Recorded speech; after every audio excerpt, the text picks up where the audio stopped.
An der Elbe im Jerichoer Land liegt Biederitz und dort wurde im Zuge des Deichbaus an der Elbe eine Siedlung ausgegraben, eine Siedlung der Bronze- und vielleicht frühen Eisenzeit, die zwischen 1100 und 700 vor Christus datiert. Es gab dort zahlreiche Hinweise auf Gebäude, aber in der Mitte und auf dem höchsten Punkt befand sich das größte Gebäude mit 40 Quadratmetern Größe und Wandgräbchen. Und in diesem Gebäude fand sich hier dieser Fund. Erstmal unansehnlich, nicht besonders hübsch. Und wenn man genau hinsieht, dann sieht man, dass es sich um eine menschliche Figur handelt.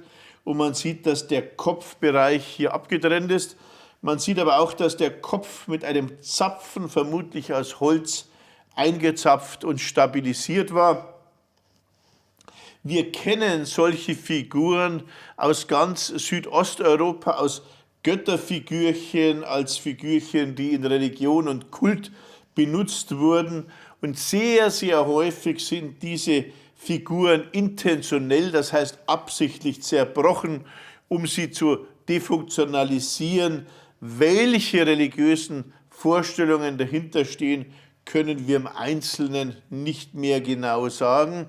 Es ist überhaupt ein Wunder, dass wir ein solches menschliches Abbild finden, wenngleich es auch hier doch sehr ungelenk aussieht. Dieses Ungelenke liegt nicht daran, dass man das nicht gekonnt hätte und dass man kein Menschenbild machen hätte können, sondern dass es darauf nicht ankam und dass es gar nicht angestrebt war, ein komplexes Menschenbild herzustellen. Viele Menschen wundern sich immer wieder, warum prähistorische Bilder so einfach sind, warum sie so ampelmännchenhaft, so simpel sind.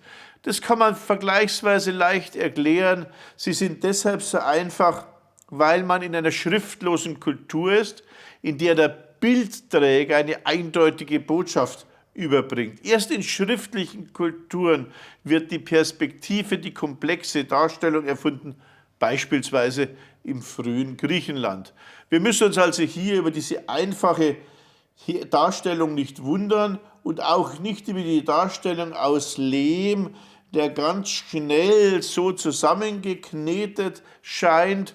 Wir kennen solche Dinge noch aus dem heutigen Afrika, solche magische Figuren in die Haare, Fingernägel oder Ähnliches eingebaut werden, deren Wert nicht in der lebensgetreuen Abbildungen liegt, sondern in der ihr innewohnenden Kraft. Und häufig werden dann diese Figuren sogar mit Nadeln oder Stöcken gepiekst, um beispielsweise Schadenzauber zu erzeugen. Was genau mit dieser Figur bezweckt wurde, können wir nicht mehr sagen. Nur dass ein seltener Hinweis ist auf Südeuropa und ein seltenes Menschenbild, das uns auch einiges über die Kleidung zeigt, denn hier sehen wir eine Halskette oder eine Halsberge mit halbkugelförmigen Anhängern. Hier sehen wir eine Art Kleid. Möglicherweise sind das hier auf der Seite angedeutete Kleiderfalten.